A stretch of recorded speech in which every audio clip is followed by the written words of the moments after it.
Sydney Harbour sits at the centre of one of the most photographed, most studied, most celebrated stretches of coastline on the planet. Ferries cross it every 12 minutes. Divers explore its bays on weekends. Engineers have been drilling into its bedrock since the 1930s. And yet, beneath the surface of that famous blue water, there are structures that have no satisfying explanation. Not myths, not legends passed down around campfires. Documented anomalies, surveyed formations, and archaeological finds that researchers have been quietly arguing about for decades. 10 of them, to be exact. 10 structures beneath Sydney Harbour that the official record has never fully accounted for. Some of them predate European settlement by thousands of years. Some of them appear on no colonial survey. Some of them have been sitting in plain sight, logged in government files, and essentially ignored because the implications of explaining them properly were too uncomfortable to pursue. This is the full breakdown. Structure by structure, what the evidence actually shows, what the competing theories are, and the one question each of them refuses to answer cleanly. If you have been waiting for someone to go through the Sydney Harbour anomalies without either dismissing them as amateur speculation or inflating them into something supernatural, subscribe now and stay until the end. This is the honest version. Number 1. The sunken sandstone walls of Middle Harbour. In the northern reaches of Middle Harbour, where the water narrows and the bush runs close to the waterline on both banks, commercial divers working on a marina survey in 1987 reported something that did not appear in any geological briefing they had been given. Extending across the harbour floor in a line running broadly northeast to southwest, they found a series of sandstone formations arranged at right angles to one another. Not the irregular, curved shapes that characterise natural sandstone erosion in the Sydney Basin. Right angles, flat faces, corners. The survey contractor filed a report. The report was forwarded to the relevant New South Wales government department. A follow-up dive was conducted, and a second set of observations broadly consistent with the first was recorded. Then, the file moved sideways into that particular category of bureaucratic outcome that is neither confirmed nor denied, neither investigated further nor formally closed. The competing explanations divide into 3 broad positions. The first is that natural jointing in Sydney sandstone, which does produce linear fracture planes, combined with selective erosion, created an arrangement that appears artificial but is not. The second position is that the formations represent the remnants of Aboriginal engineering, fish traps or weir structures of the kind extensively documented along the Darling River system and parts of the New South Wales coast. The third position, advanced by a small number of researchers, is that the formations predate any currently recognised occupation of the Sydney Basin and represent evidence of a technological capacity that existing chronologies cannot accommodate. The honest position is that nobody has gone back to do the work required to resolve this. The 1987 report exists. The follow-up exists. What does not exist is a funded, peer-reviewed investigation of the kind that would settle the argument. Until that happens, Middle Harbour keeps its right angles and its silence. Number 2. The carved channel of Port Jackson's eastern shelf. Port Jackson is the official name for Sydney Harbour. The eastern shelf refers to the submerged sandstone platform that runs along the northern side of the harbour entrance, between North Head and the shallower bay systems that reach toward Manly. This shelf drops in a series of terrace steps from the intertidal zone down to depths of between 12 and 22 metres, and it has been known to divers since recreational diving in Sydney became common in the 1960s. What was not systematically documented until a marine survey in 2003 was a channel running across the upper terrace of the shelf, approximately 4 metres wide, between half a metre and 1 metre deep, and extending for a surveyed distance of over 60 metres before the visibility and survey limitations cut the documentation short. The channel runs in a consistent direction. Its walls are largely vertical. Its floor is largely flat. A natural explanation exists and should be stated clearly. Sydney sandstone is heavily jointed, meaning it fractures along predictable planes. A joint-controlled erosion channel, widened by current action and sediment movement over thousands of years, could produce a form broadly similar to what the 2003 survey recorded. This is the explanation that most marine geologists who have looked at the documentation default to, and it is a reasonable default. The complication is the floor.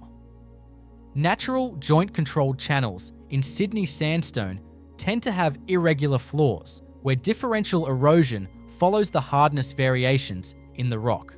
The channel on the eastern shelf has a floor that the 2003 survey described as unusually consistent in depth across its documented length. Not perfectly flat, but consistently flat in a way that does not match the typical profile of a purely erosional feature in this geology. Nobody followed up the 2003 survey with a dedicated investigation of the channel. The survey was conducted for infrastructure planning purposes. The channel was noted as a geological feature of interest, and the record moved on. The channel remains where it was. 60 meters of documented, unexplained consistency on the harbour floor. Number 3. The underwater engravings at Chowder Bay. Chowder Bay, on the southern shore of Middle Harbour, was a naval facility for most of the 20th century. HMS Penguin, the Navy's medical and diving school, operated from its foreshore for decades. The bay itself is shallow, sheltered, and has been used for training dives by naval personnel since at least the 1940s. The engravings were not formally documented until a naval diving instructor reported them to the Australian Institute of Maritime Archaeology in the early 1990s. They were found on a submerged sandstone platform in the northern section of the bay, at a depth of between 3 and 6 meters, depending on the tide. The engravings show a series of linear and curvilinear forms, including what the initial documentation describes as possible animal outlines and a geometric pattern of intersecting lines covering an area of approximately 3 meters by 2 meters. Aboriginal rock engravings are extensively distributed across the Sydney Basin. Engravings on intertidal and shallow subtidal platforms are not unusual. The Hawkesbury River system has several documented examples of engravings that were clearly made when sea levels were lower and are now submerged. At between 3 and 6 meters below current mean sea level, these engravings were made when the surface they occupy was dry land. Sea levels in the Sydney region reached approximately current levels around 6,000 to 7,000 years ago, meaning the engravings predate that sea level stabilization. They were made by people who stood on dry rock at least 6,000 years ago, carving forms into a surface that the ocean would eventually claim. What archaeologists have not been able to resolve cleanly is the geometric pattern. The animal outlines fit comfortably within the established stylistic vocabulary of Sydney Basin rock art. The geometric pattern does not. It has been described in the documentation as unlike any other recorded example in the Sydney region. Whether that means it belongs to an unrecognized stylistic tradition, represents a different and possibly earlier occupation, or is simply a natural weathering pattern misread as intentional marking, remains an open question. Number 4. The anomalous depth formation off Bradley's Head. Bradley's Head, the narrow headland that reaches into the harbour from the Mosman foreshore, is home to a decommissioned naval installation and a ring of stone from the original Sydney fortifications. The headland is well known. The bathymetric anomaly off its harbour-facing point is considerably less so. During a systematic depth survey of the Central Harbour conducted in the 1990s for navigation and infrastructure planning purposes, a formation was recorded approximately 200 metres north of Bradley's Head in water of around 18 metres depth. The formation shows as a rectilinear raised feature on the harbour floor, roughly 12 metres by 8 metres, rising approximately 1.5 metres above the surrounding sediment profile. The survey notation described it as a possible infrastructure remnant and flagged it for follow-up investigation. The follow-up dive found no evidence of the construction materials that a colonial-era infrastructure remnant would typically show. No timber, no iron, no concrete. No convict-era sandstone with the characteristic chisel marks of 19th century quarrying. What the divers' report described instead was a formation of in-place sandstone rising above the surrounding floor with edges that appeared modified rather than naturally eroded. The natural explanation requires that a block of sandstone of this size and regularity rose above the surrounding floor through differential erosion, meaning the rock forming the feature is harder than the surrounding substrate and has resisted erosion while the surrounding material was removed. This happens in Sydney sandstone, and it produces forms sometimes called stacks in the geological literature.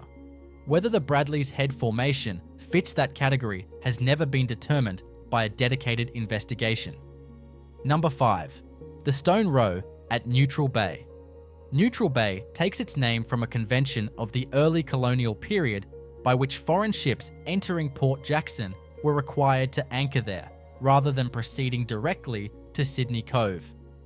Its harbour floor has been surveyed numerous times for various infrastructure and environmental purposes. In a survey conducted by a private marine environmental consultancy in 2009, a feature was noted on the floor of the bay at a depth of approximately 8 metres.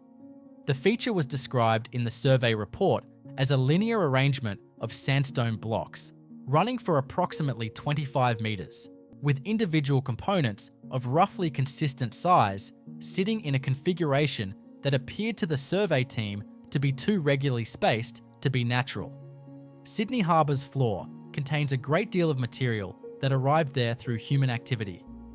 Ballast stone dumped from sailing vessels entering the harbour represents an entire category of submerged material that can appear organised because it was organised, loaded and stowed on a ship in a port somewhere, and then dumped in a rough pile when no longer needed. Ballast dumps in Sydney Harbour have been documented at multiple locations. The Neutral Bay Formation is ambiguous on this point. The regularity of the described spacing and the consistency of the block size are features that the 2009 report noted as distinct from the typically disordered appearance of ballast dumps. Whether that distinction reflects genuine pre-colonial origin or simply a more careful ballasting practice cannot be determined from the 2009 documentation alone. No formal archaeological assessment has been conducted. Number 6. The platform complex at Sow and Pigs Reef. Sow and Pigs Reef is a submerged rock formation in the Central Harbour, marked on navigation charts because it presents a hazard to vessels at low water. Its name derives from the early colonial period. Its significance to this list derives from a set of observations made by recreational divers over several decades and brought to formal attention by a Sydney-based maritime historian in 2011. The reef itself is natural sandstone, rising to within a few metres of the surface at low water and sloping away on its harbour-facing side to depths of around 15 to 20 metres. What the 2011 documentation describes is a section of the reef's western slope where the sandstone surface shows a series of horizontal terracing.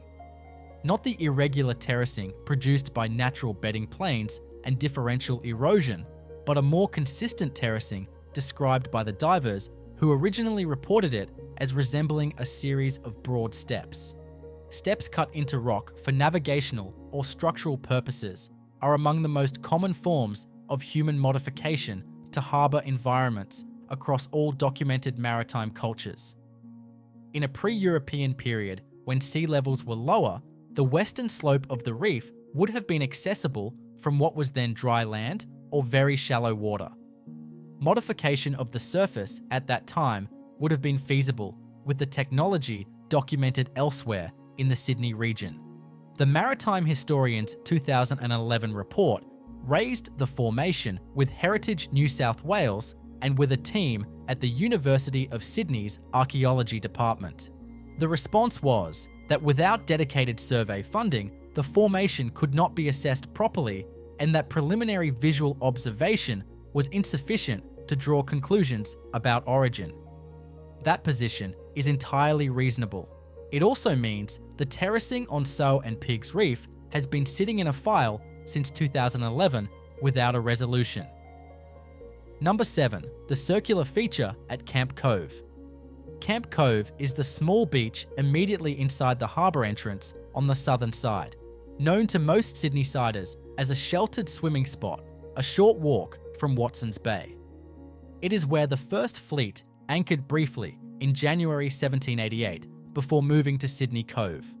What is less known is a feature on the harbour floor immediately off the northern end of the beach.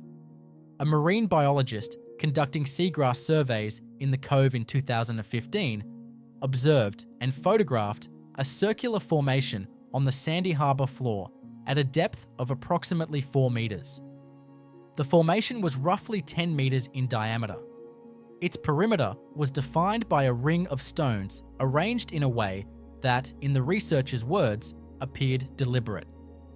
The interior of the ring showed a cleared area, the sandy floor inside the ring noticeably less colonised by seagrass than the surrounding areas. Circular stone arrangements are found throughout Aboriginal Australia across an enormous range of purposes. Stone circles have been documented as ceremonial markers, as foundations for shelter structures, as fish trap components, and as astronomical alignment markers. The Camp Cove formation sits in water that would have been dry land when sea levels were lower. If it is an Aboriginal construction, it dates to at least 6,000 years ago when the current sea level was established, and potentially much older. The 2015 photographs were shared with the New South Wales Aboriginal Land Council and with an archaeologist at Macquarie University. The archaeologist's response was that the photographs were interesting, but that the formation required in-water investigation before any conclusion was warranted. In-water investigation has not occurred. Number 8. The quarry marks at Goat Island. Goat Island is one of the harbour's largest islands, sitting in the upper harbour between Balmain and Millers Point. It has been a powder magazine, a quarantine station, and a film location.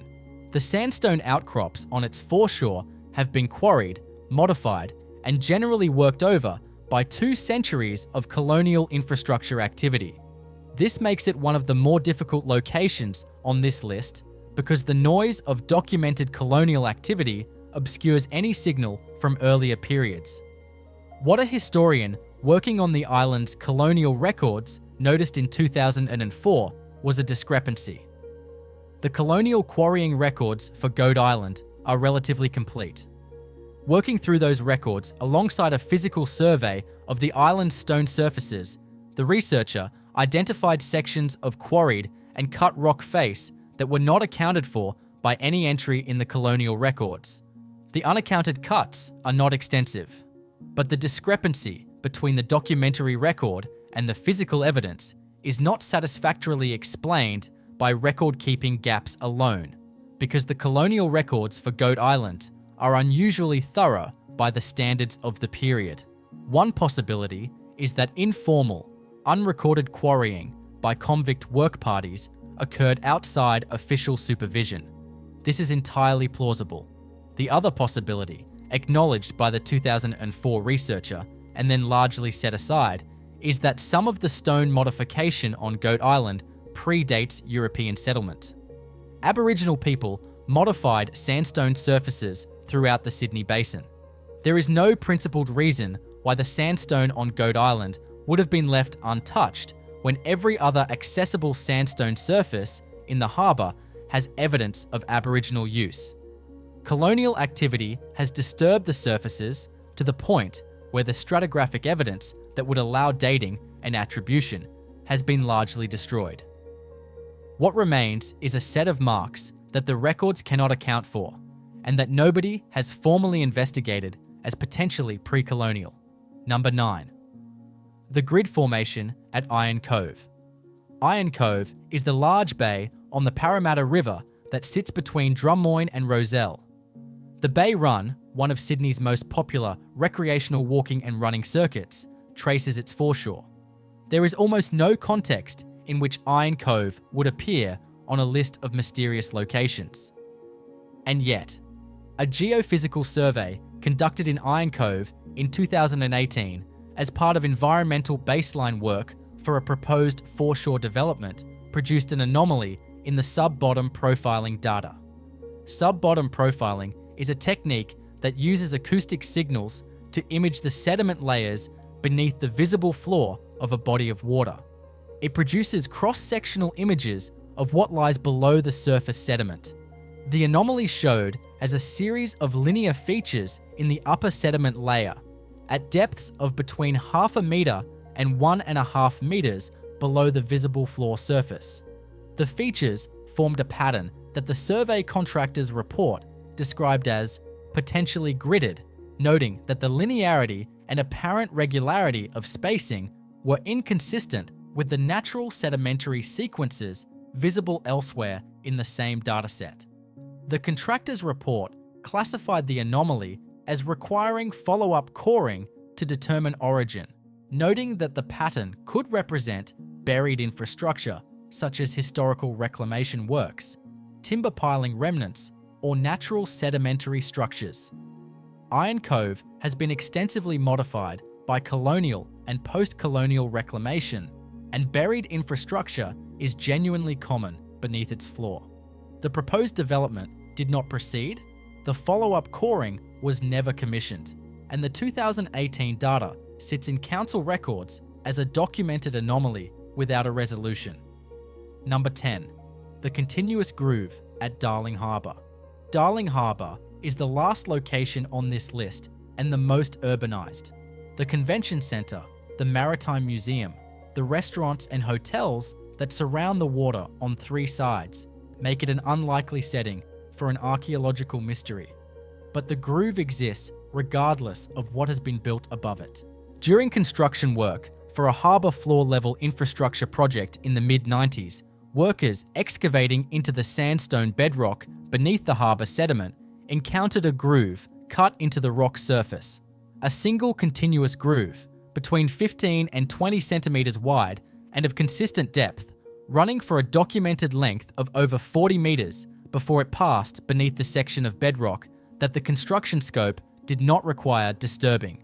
Construction sites generate discoveries of this kind regularly. The response is governed by the New South Wales Heritage Act, which requires works to stop, the fine to be reported, and an assessment to be made. All of that occurred. An archaeologist assessed the groove and provided an opinion that it was consistent with the kind of sandstone modification carried out by Aboriginal people using stone tools, noting parallel examples from other Sydney Basin locations. What the archaeologist's report did not resolve was the purpose. A groove of that length and consistency running in a single direction across bedrock that would have been dry land when sea levels were lower is not easily classified. The grinding grooves associated with tool sharpening are typically shorter and located near water sources. The purpose of a 40-metre continuous groove cut into harbour bedrock has not been satisfactorily explained by any existing category in the Sydney Basin archaeological literature.